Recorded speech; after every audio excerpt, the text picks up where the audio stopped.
Okay. And there you go. You guys are just recording now, so you might as well start the interview. And then we'll just share the interview. That's it. Okay. Well, this really sucks. So you guys will see this interview later on, late, because I was trying to stream it on Facebook and it's not letting me. So here is Gina again. Hi, Gina. Hi.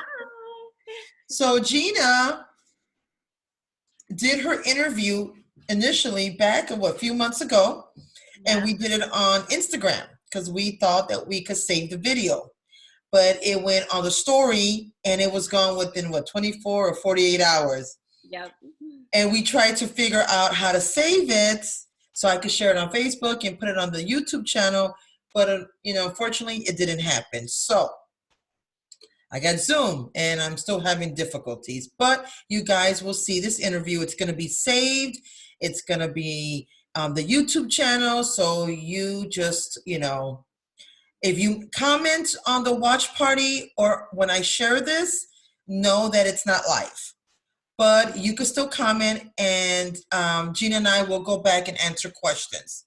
Yeah. So this is Gina, my lung cancer sister. She is also ALK positive, stage 4, and she is president of our ALK positive group. And Gina is going to share her story, the wonderful advocacy work that she does, and she's going to share with us what gives her hope and some word of advice for the newly diagnosed lung cancer survivors out there, that your world just turned upside down. Well, you're going to get some advice here, how to deal with this crazy journey of ours living with lung cancer. So with no further ado, Gina, take it away. Oh, thanks. And Juanita, will you please interrupt me and ask me some questions in between? Because probably listening to me just talk over and over again is probably like really boring. So interrupt me and stop me like anytime you have any questions about anything. Okay, honey, I will. Thank you. I do want to tell my story because I just think it's really important to bring hope and to make sure that there's awareness around lung cancer. And back in 2015, in October, I was losing weight and I had a persistent cough, and no one would take me seriously. And I knew like I said, I was a nurse, and I knew something was wrong, but I went to my OBGYN first because I really was never sick. I never really needed like a primary care doctor. So I just went to my OBGYN, and, he thought it was just seasonal allergies. So he gave me some allergy medicine, and that didn't work. And I kept calling, the nurses, and the nurses were thinking, she's a hypochondriac, don't worry about her. So then I went to another doctor. I went to an ENT, and I thought, well, maybe he'll figure out why I'm coughing so much and why my throat is so, scratchy. Mm-hmm. And so he looked down my throat and he's like, look, you have some gastric reflux. And he gave me this like really super expensive gastric reflux medicine.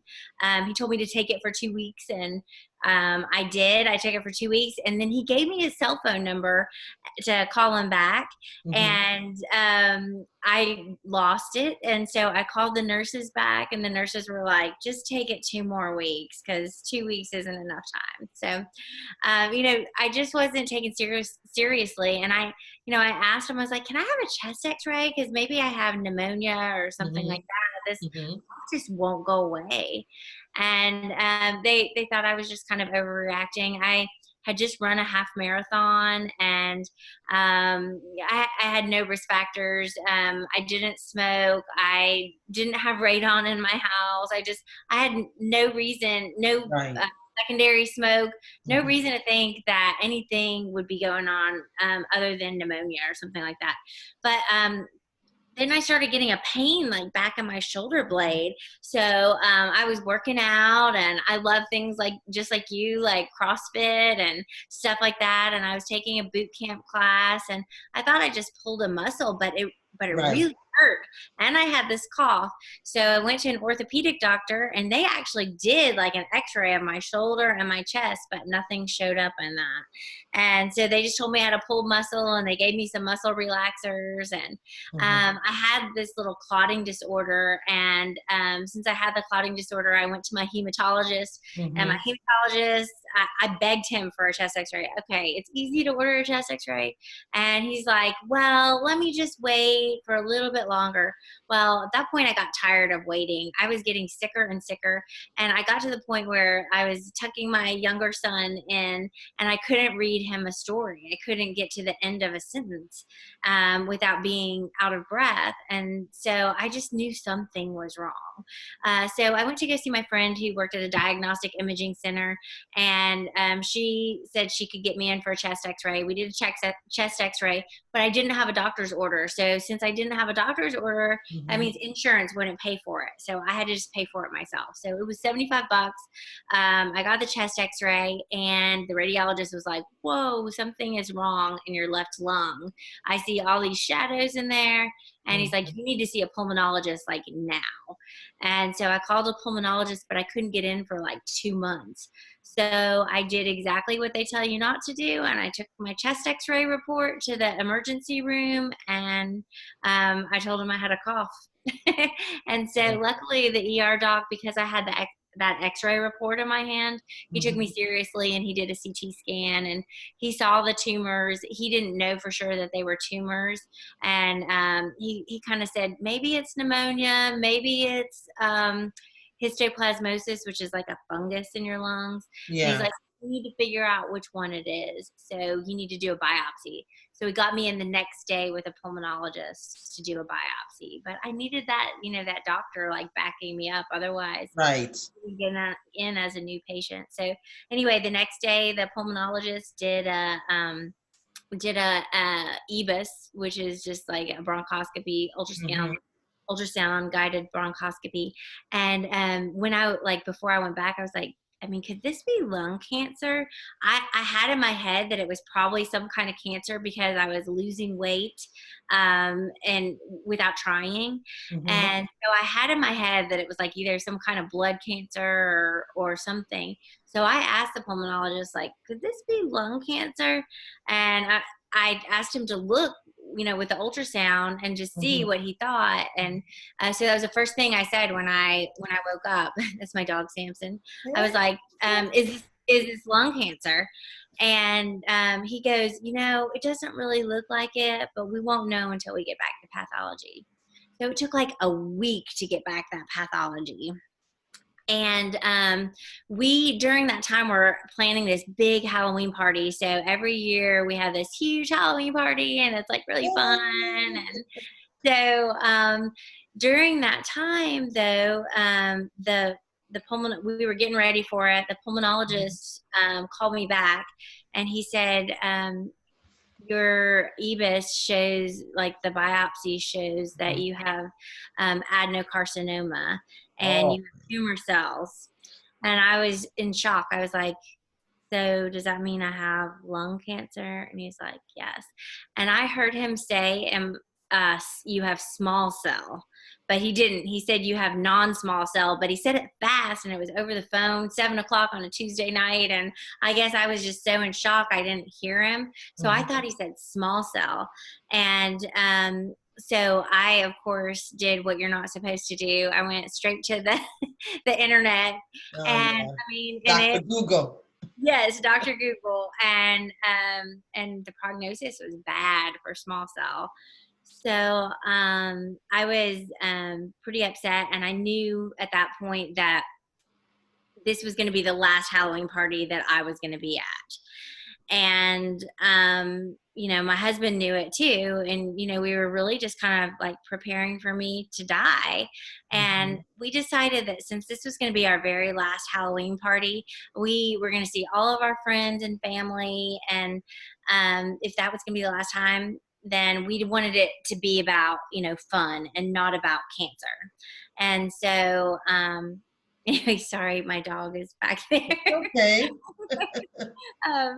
So we really wanted the party to be about, seeing everybody and having fun.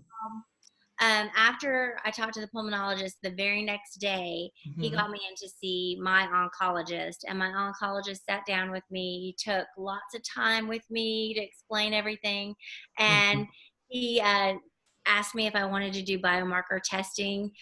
He said there's a good chance in 2015 that insurance wouldn't pay for it, and my husband and I looked at each other and we were like, we'll figure out how to pay for this. Let's go ahead and do that. If that would make me eligible for this little magic pill that would melt away my cancer. So, we felt like that was really important. So we did the biomarker testing, and then we also did an MRI, and my oncologist was like, look, lung cancer likes to go to the brain. So you really need to make sure it's not in your brain. So I did an MRI, and I mean, right there in the x-ray room, I just threw up everywhere because the weight of everything just kind of hit me. Yeah. So, we realized that, it was really serious. And so anyway, we didn't tell anybody about the cancer. It was just me and my husband, and that was it. And that was the hardest thing for me ever, is not telling like my friends and stuff, because they all knew I had been sick and I was losing weight, and I didn't know why, because I was complaining about it so much. And they knew I was waiting for the pathology to come back. And so everybody was kind of asking, like, what's going on? Like, did you get the pathology? And Greg and I just kept lying to everybody. And that was so hard, just telling them, no, we haven't gotten it back yet. And I'm feeling okay. So don't worry about me, that kind of stuff. And so anyway, we had the big Halloween party. But while I was preparing for the Halloween party, my oncologist called me with the MRI results, and he told me that there's a large tumor in my brain too. So all of a sudden, we knew that I was stage 4, and we knew that the prognosis for stage 4 non-small cell, at this point we knew it was non-small cell, stage 4 non-small cell lung cancer was really bad. And so we still knew, like, this is going to be the last time that I see everybody. So the party was actually awesome. Like, when everybody came in, like each person who came in the door, I was like wrapping my arms around them and hugging them, and like, this would be the last time I ever saw them. And it was so hard, like when the party was over, like, to say goodbye to people, because I just felt like, there's a good chance I'm never going to see these people ever again. And so after the party was over, we started telling people, and that was Halloween night. And on Halloween night, I started telling, like, my family and my friends, and it was the hardest thing ever to tell them. And the next thing I know, like, my heart, like, my chest is hurting. I feel like I can't breathe. My heart is like pounding really fast, and I'm sweating. So I called I had never experienced that before. It was anxiety. Yeah, you had a panic attack. Yes, and I had never had that. And I think it was just the weight of telling people. Some people like cried when I told them, and it was just so hard. I don't know, just letting that weight, bear on them. And then it was Halloween night, and I told my kids, as I wanted them to know, like, what was going on. It wasn't fair to keep that, I thought, from them. And so they actually took it really well. But I think it was because I was in the frame of mind that I'm going to fight this with everything I have. And we're also like a really faithful family. And I just felt like whatever God's plan for me it's going to be the right plan. And, I had some really like great talks with God, and, God, I was a Sunday school teacher, and I thought I did everything right. And like, why would this happen to me? And like, two things were really revealed to me. One, that, God's love for me is he loves me even more than I love myself. So that was huge, just to realize that, because there's a lot in me that, I was just kind of a perfectionist and tried to do things right. And, that revelation that like God really does love me and I'm worthy of that love was Yes. huge. And then the second thing was that his plan is better than my plan. And that was hard too, because I guess sometimes I'm a little bit of a control freak and you know, I like to be in control of things. This is my dog, Samson. He says hi. Like, Samson. I don't know where my dog's at. Oh no, he took him downstairs because he'll bark and just ruin this video. but yeah, so then after we found out that I had a brain tumor, I went to go get a second opinion, like at a major teaching hospital, because Mhm. my doctor was at a community hospital. And Mhm. at the major teaching hospital, I mean, the doctor still told me that like I only had 10 months to live. Then while I was at that hospital, lay down, baby, lay down. Then while I was at that hospital, I got back the results of my biomarker testing and they told me I was ALK positive. Well, I had done a lot of studying at the library and I found out that that was a really good thing to be ALK positive, because they were creating so many drugs for Yes. ALK positive non-small cell lung cancer. Mhm. Girl, amen. That's what I'm talking about. So I was like, super excited. So I go to that doctor at that major teaching hospital and I'm like, I'm so excited. I just found out I'm ALK positive. My doctor from Memphis called me and told me that I'm ALK positive. Isn't that awesome? And he was like, well, that'll give you 4 years to live. And I was like, and so I kind of yelled at him. I was like, well, you don't know. I was like, they're creating new things every single day and you don't know God and you don't know me. And so Exactly. I was in fight mode, I think, and I just walked out and slammed that door. And I was like, I just want to get out of here. And Yeah. then my husband's like, hold up, don't be mean to anybody. He's like, we still need to get you the medicine, the targeted therapy medicine for your cancer, because each night, like when I went to go to sleep, my husband was completely afraid that I wasn't going to wake up. My breathing Oh. was so labored, and he would like sometimes stay up at night and be like, please breathe, please breathe. And like, wait a minute, you're not going anywhere. Gina, you've got to get your medicine. And so I knew that I had the brain tumor, so I knew at that point there were only two medicines. One was crizotinib, and Mhm. the other was seratinib. Mhm. And so I knew I needed the second one, which was seratinib, and because it was the one that went into the brain, Yeah. and we needed a medicine to go into my brain since we knew that it was already there. Right. And so the doctor at the major teaching hospital wrote the prescription for seratinib, but my insurance wouldn't pay it. They denied it. They said that you have to go to the first medicine first, and you have to either show that you have progression on the first medicine, or you have to have intolerance for the first medicine. So you have to show one of those two things before they would pay for the second medicine. And I Mhm. was like, I'm not wasting my time on the first medicine. I need the second medicine. I need the thing that's going to Right. go to my brain. So, like I said, the doctor wrote the order for it, but insurance wouldn't pay for it. So my friends were so amazing. They had a tennis tournament and they raised money for me. And like in 2 weeks, they raised $30,000. Wow. I That's know, through amazing. GoFundMe. It was amazing. And so I had the money to pay for the medicine. So I just told the pharmacy at the major teaching hospital that I would pay for the medicine, and they said no. And I was like, are you kidding me? Like, I have cash money to give you for the drug. And Mhm. and they were like, no, with something that costs this much, it was $16,000 a month. Yeah. And they said, with something that costs this much, we have to run it through insurance, and you have insurance. Your insurance just won't pay for it. And I was like, this doesn't make any sense to me. So Now, anyway, were you able to appeal the decision of the insurance? yep, we did. We did a peer review and everything, and they still And denied it. they still denied it. That Wow. was in 2015, though. They've changed the rules since then, luckily. And I mean, I think it was because of I caused such a big stink with my insurance company. I was so upset. And I mean, honestly, that turned into my new job. I was on the phone 8 hours a day fighting with the insurance companies and just saying, like, who made this decision Right. to deny me after you've talked to doctors, you know that it's medically the right thing to do. I was like, what's their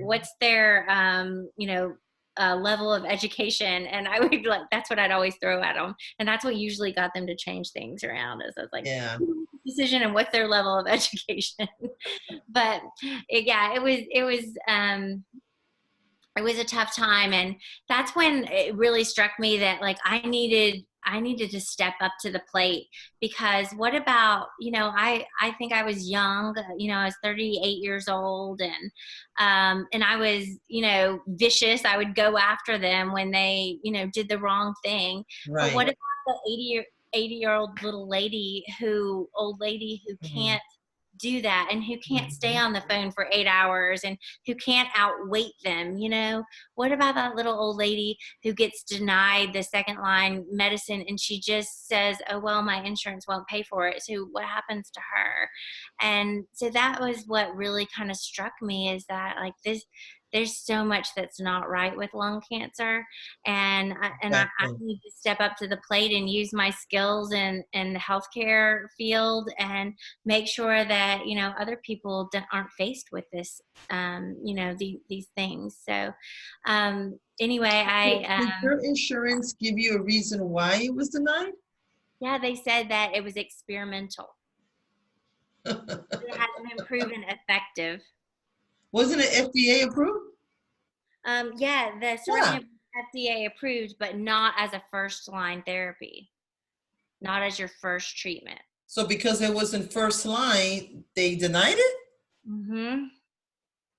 They said it was experimental to go on to it first. You had to do the first one first. Did you do crisatinib? So, yeah, so I finally ran out of money on my GoFundMe. I mean, $30,000, we went through it just like that. And so I ran out of money. So since I ran out of money, I was like, well, I'll just play their game, and I'll prove that, I'll Right. prove intolerance, and I'll call the nurse every single day and tell her I'm throwing up, or, something to, prove that I wasn't tolerating it, so that I could go to the right medicine. Well, I took crisatinib which is the first line. I took it for probably about 6 weeks, and then I had a scan, and I had 5 more brain tumors. So I had progression. I didn't even have to prove intolerance. I had progression. So then they started paying for the soritinib. Okay. And so then after I got good to know that. crazy, luckily they changed the rules. Yeah. And now we have alectinib, which is even better. Yes. But I was so sick on the medicines, but I didn't even care. I was up at 3 a.m. just throwing up, and I was sick all through the day. It was hard to eat anything. I had like this horrible burn taste in my mouth with the medicine. Oh, And wow. I didn't care though. I was like, it's working. And so soritinib did help the brain mets. Yep, it got rid of them. Now the main big one, when I got on soritinib, we didn't really wait for the soritinib to work, because remember I had that really big tumor right off the bat. And so I had brain surgery, and they did a craniotomy and opened up my brain, and he said he popped the tumor right out. And oh, wow. I know. And so I expected, because at that point I had a pulmonary embolus and a whole bunch of issues. It was a mechanical pulmonary embolus from the lung cancer. But they told me that I would be on a ventilator when I came out of brain surgery, and that my head would be completely shaved. I was so lucky though. God just kind of gave me all these little angels along the way. And one of them was my neurosurgeon's nurse. And she was actually a nurse that I worked with in the surgery center. And so I knew her really well. And I was so excited. And that, she called me when I was going to have brain surgery. And she's like, Gina, I can't believe this is you. And she was just like crying. I'm so sorry that like this has happened to you. And, but she was so compassionate and so sweet. So she came into the brain surgery with me. Oh, And as a little extra surprise, she convinced my neurosurgeon not to shave my head. Instead, he just shaved a tiny little headband that you could hardly see. And then they took my head like this and they gobbed Oh, antibiotics okay.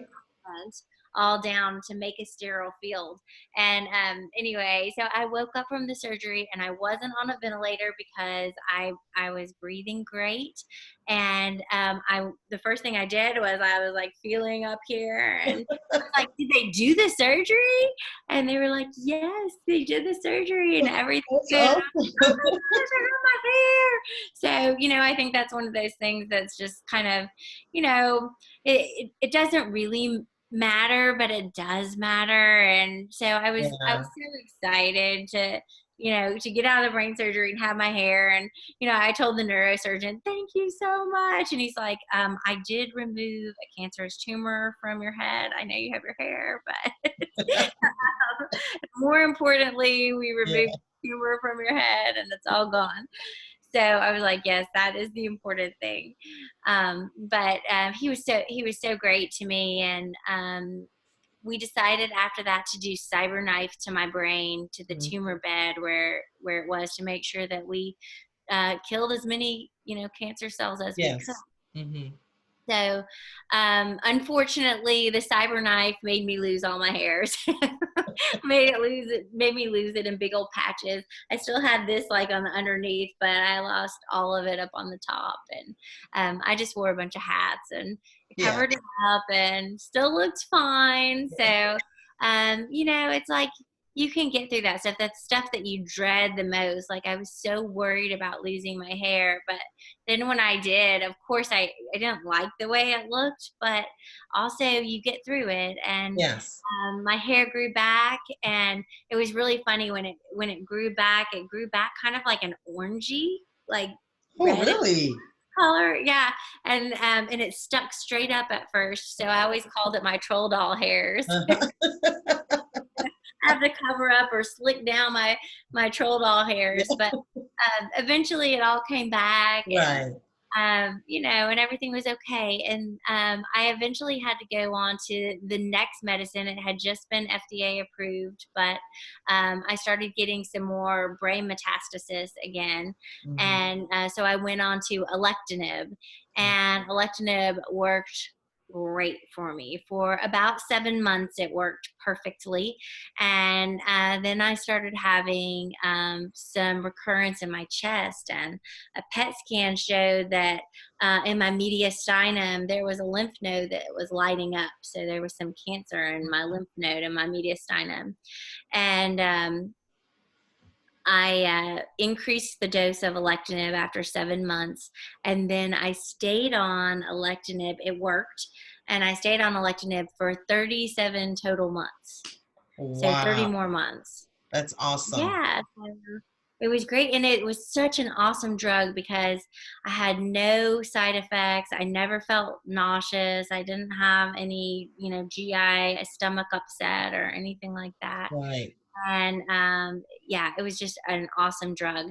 And during that time, I was advocating for ALK Positive. I became an advocate. I was the fundraising chair first for ALK Positive, and I got to meet some of the officers and the people who were, kind of leading the way for ALK Positive. And one of those was Bill Westlake, and he's the treasurer of ALK Positive. And I was so excited to meet him and his wife, Renee, and they were just kind of stepping up to the plate and really trying to, move the needle. But one thing that struck me so much about Bill is he was like, Gina, I feel kind of guilty because I never really felt sick. Even though I was diagnosed with, lung cancer, I never really felt sick. I got on alectinib because it had been approved right off the bat. And he's like, I never had any of those side effects that you're talking about. And I was like, isn't that amazing? That is Yeah. wonderful that he never had side effects. That shows you how much we're improving on Yes. the treatments and the options for patients. And so that was just, I mean, it's just one of those times that just kind of hit me. And as ALK Positive was being formed, we had about 8 really passionate people from the ALK Positive support group who decided, that we really didn't want to wait around for the next drug company to make the next medicine. And so we wanted to find a way to start fundraising for research for ALK Positive lung cancer. And we went to Longevity, and Longevity allowed us to raise money for lung cancer research, and they said that we as patients could help in choosing who actually the money went to, like which researchers it went to. And so that was what was so exciting to us, that we knew that if people in our group were raising money for research, we wanted to make sure that it was going to go to the best research for the people in the Right. group. And so Upal Roy with Longevity was so awesome, and he taught us how to do like a scientific review, and how to make sure that we got the best research for our group. And so we funded 3 research grants, which was absolutely exciting, and they're about to come to their end here pretty soon, and they're making some amazing progress, which is just so exciting Awesome. to me that there might actually be something that comes out of this. So much research doesn't come up with anything, and we know that that's a risk that you have to take when it comes to research, is that there's a possibility that it might not come up with anything that's going to Right. help you. But you have to figure it out. You got to research it to figure out Yes. what's going to work. Yes, yes, that's an amazing story. And so, yes, our ALK Positive group has been growing. And because of it, there's other groups out there now if you have a specific gene mutation. And so you have to have the Ross Wonders, the EGFR resistors, they have the KRAS kickers, they got the renegade or something like that.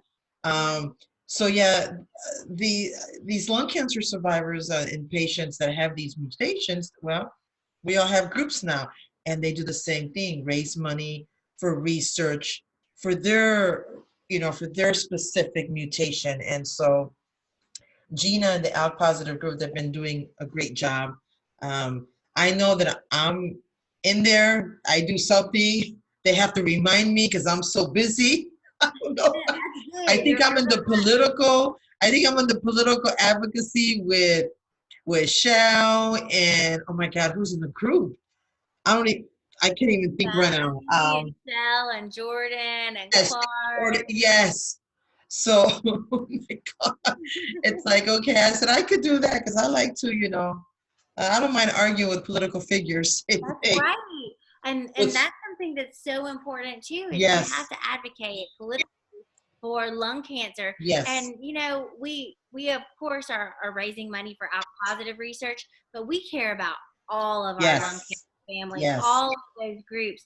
And when we step out for political advocacy, we're asking for things like money for research for the Department of Defense, and that's so important. Very. And so I think with GoTo's lead, we're asking this year to restore to 20 million, which in my opinion is just not nearly enough. I think we need at least 100 million, in 2021 for the Department of Defense research grant, and I want to do everything that we can. So as a group, though, when we come together, our voice is so much louder, and that's why advocacy, which is what you're in, is so important, so that we can stand up for all of our lung cancer family, and we can say, look, we need lung cancer research for everybody. So we need for all the mutation, for those that don't have mutation, for small cell,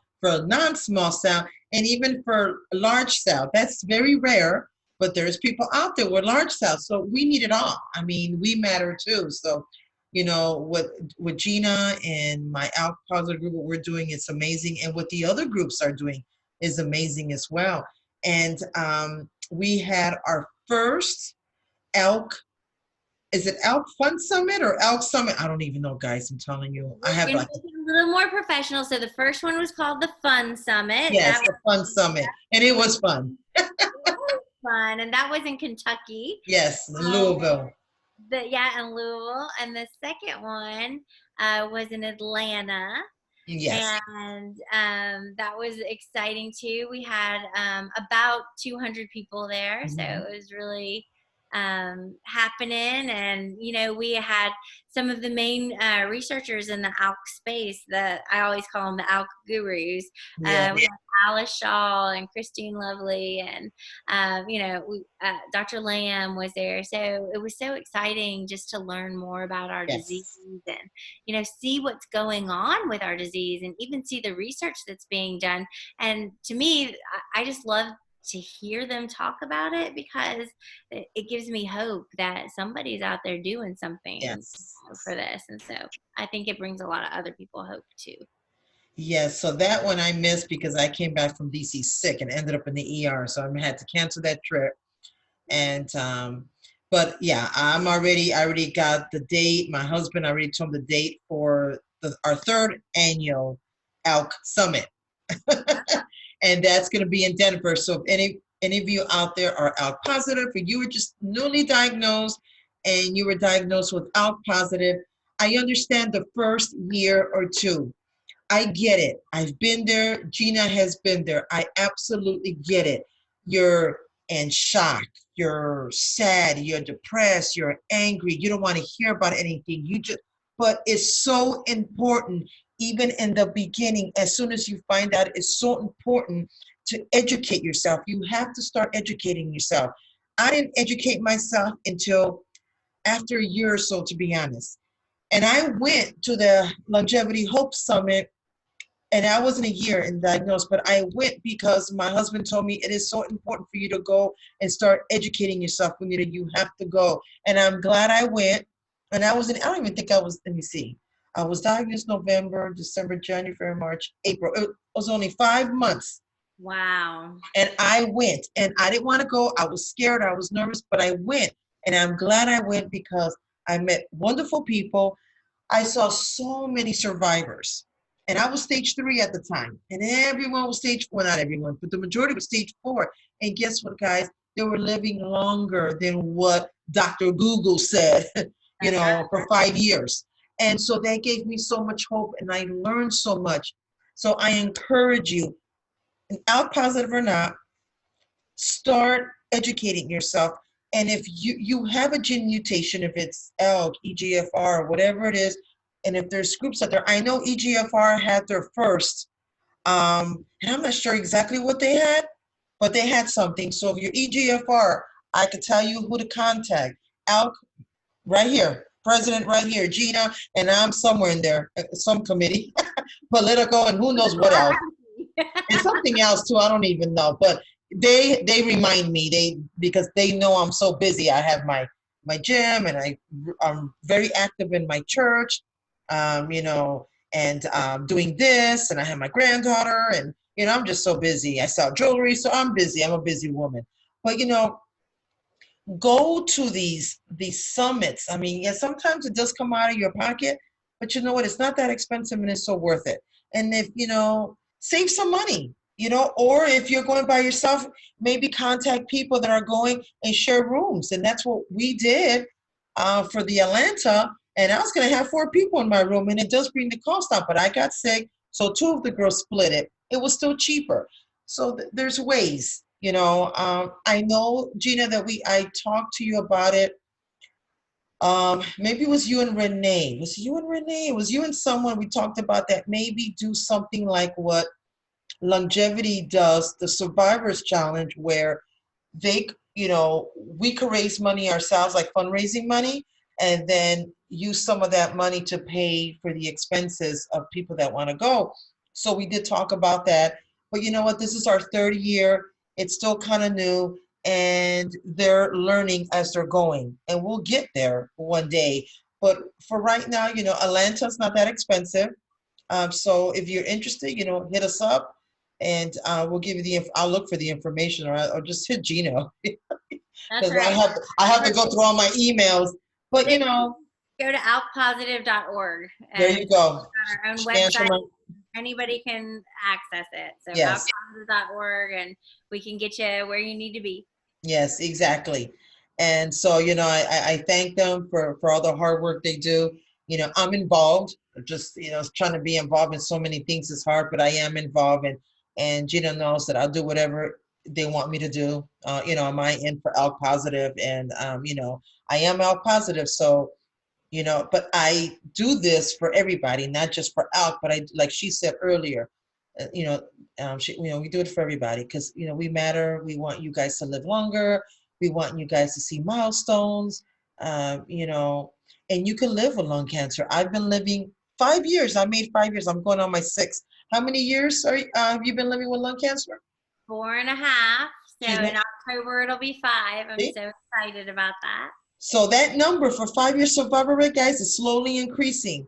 But, you know, I truly believe a positive mindset. You know, our mind is so powerful.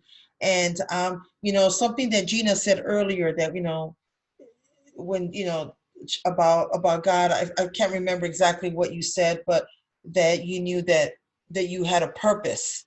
Um, and we all have a purpose. We all have a purpose. All of us, each and every one of us on this planet, we all have a purpose. You just got to find your purpose. And so when you said that, Gina, I thought of this Bible verse. Because you know we have a purpose, and it's Jeremiah 29:11. I had to look it up. I know it, but I don't know the whole thing.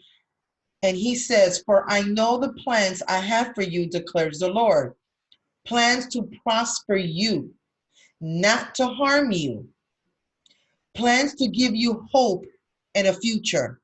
And that is the God honest truth. And so what I, you know, what I tell people, you know, my believers and even my non-believers, you know, whatever you believe in, I truly believe, you know, I feel that God picked Gina and I because he knew that Gina will be out there fighting for us, and he knew that I'm the type of person that I'm going to bring hope. So Gina's out there fighting. We need more refund. We need, you know, funding, research. That's her. I mean, I could do that too, but I'm more of there's hope. You got to stay positive. You got to fight. And if you're a believer, I'm going to minister to you or I'm going to preach to you. And if you're not, well, I'm still going to throw a Bible verse. You're just not going to know that they're Bible verses, basically. You know, this is the truth, the God honest truth, and it is a Bible verse. Life and death lies in the power of our tongue. So what are you going to speak? You're going to speak life. You're not going to speak death, because even a non-believer doesn't want to die. They still got things that they want to do on this planet. So, but even if you speak life, if you speak positive things in the air, you know, you have to be strong and you have to believe it. You have to believe what comes out of your mouth. If positive, nurturing words come out of your mouth, guess what? You're going to feel better. I mean, you're going to fight. You're going to have this confidence, and you do. We could heal ourselves. But if you're always negative and if you're always complaining and stuff, well, then guess what? You're not going to get any better. And you don't have to be a believer to even know that. That is just, what is it called? Oh God, I can't think of it. The secret of the life, or secret of the something, the secret, you know. So that's even in there, and that's even in the Bible, and that's even probably in the Quran and the Torah. What I'm saying is that stay positive, speak positive words, and it'll take you a long way. But if you live miserable and sad and depressed and always negative and negative things coming out of your mouth, well, then don't expect, you know, to heal your body, because you have to heal ourselves. So, you know, I thought of that verse when you said that, Gina, and it's true. You know, it's not, cancer is not a thing of God. God did not give us cancer. Of course, we all know the enemy does. But I truly believe that the devil has to ask God for permission. Can I give Gina cancer? Can I give Juanita? Yeah, you can. And this is going to happen, but you cannot take them out, because they have a purpose and they're going to do my purpose on, you know, I truly believe that. I truly believe that, and the ones that have passed, well, maybe their purpose was done, and maybe it's now their families that there's a reason for it. And so, and I've always used to question. I just stopped questioning because I figured, okay, they left a legacy. They left, something. So now someone else is going to pick up, if that makes sense. So yeah, you do have a purpose, and you're doing a great job, Gina. Um, You're doing well, God's work. You're let doing me an just amazing show you job. on my wrist, my tattoo.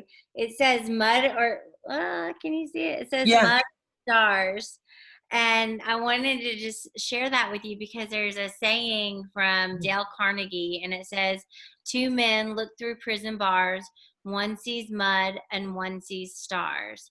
And so it just means, just like what you just said, everyone has the opportunity to either look at the mud, the negative, or look at the stars, the positive. Yes. And for me, it's stars, baby, all the That's way. all the way. So you're 100% right. When you're diagnosed with this, your positive mindset is everything. And Juanita, what you're doing is so incredibly important. I just heard this story about this Navy SEAL, and he was talking about all the things that they have to go through and how horrible and hard like all these things are. But the hardest thing is these mud pits that they have to get in, and they have to stay there for like 24 hours or something like that. So their whole group is in this huge mud pit, and out of them, all of the instructors are saying, if we just get 5 people to quit, all of you guys can get out. And so they're doing everything they can to make these guys get out of the mud that they're supposed to stay in for 24 hours. And one man starts singing, and he says, then the others start joining in and singing, and they start getting warmer all of a sudden, and the mud doesn't feel as cold and it doesn't feel as horrible because of that one voice of hope. And that is what is so important through this whole entire journey, is that we continue to provide hope. And and for me, I'm not going to quit until there's a cure. And that's my voice of hope, to say that people are researching, people are doing stuff, and for us to not ever give up. We have to keep hoping that it's going to be okay. Well, yes, I agree. We're living with lung cancer, Gina and I. We travel and we do everything that we want to do. And so, it shouldn't take cancer or some type of, chronic disease or a life-threatening illness to give you perspective in life. If you're a negative, person, or, God forgive me, but a hateful person, there's so many out there in the world that be just so miserable. Don't wait for something like this. Change your ways and enjoy life. Life is so precious. Life is a gift. And, you just live a better life, and then just enjoy, like, tomorrow's your last day or today's your last day. Because I know a lot of people, they go to sleep and they never wake up. It's just so important, be nice to people, be kind. You just don't know how good you feel when you do that.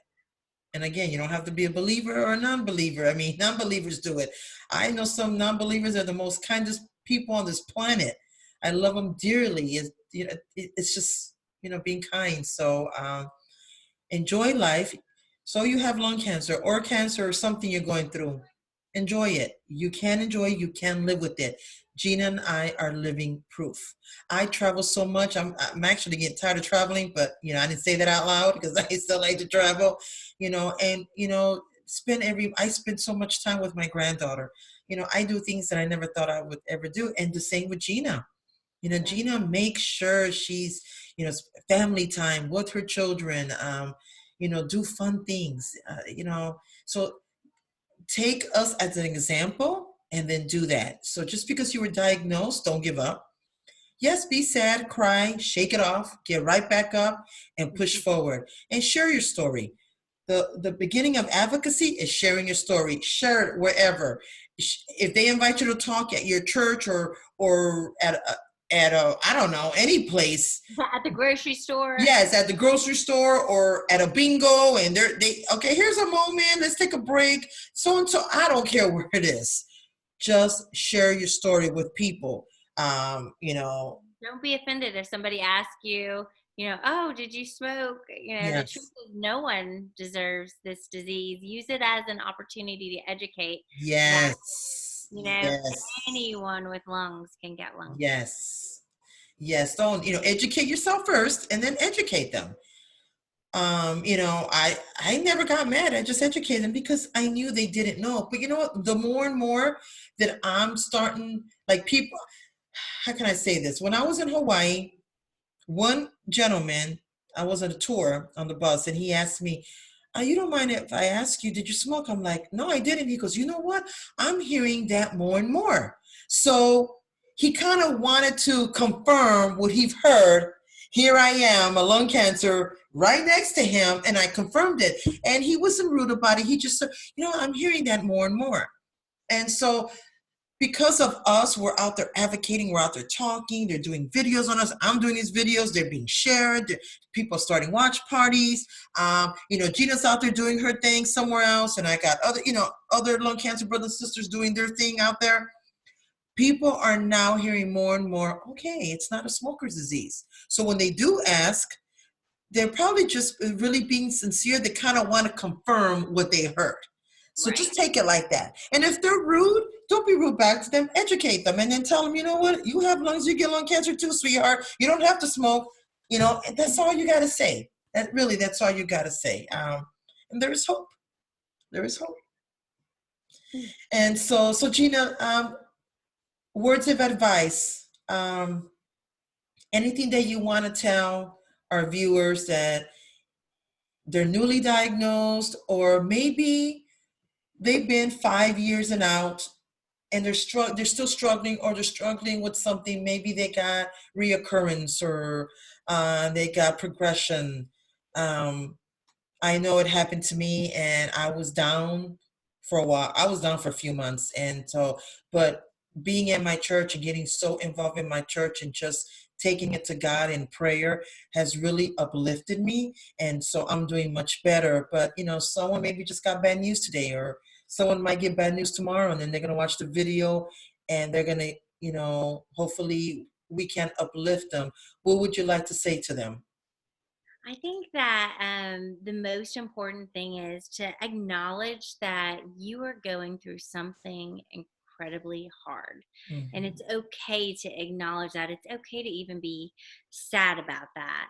But one thing that I learned was to live every single day as it's your last. Now, everyone, when they die, has a date when they were born and a date when they die, and the dash is the in between, and Mhm.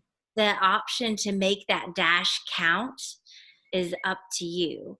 And for me, every day that I open my eyes, I have decided that I'm going to make it matter. I want to make it count, whether it is giving my son a kiss, whether it's giving somebody in the grocery store a compliment, but Mhm. I want to make that day matter.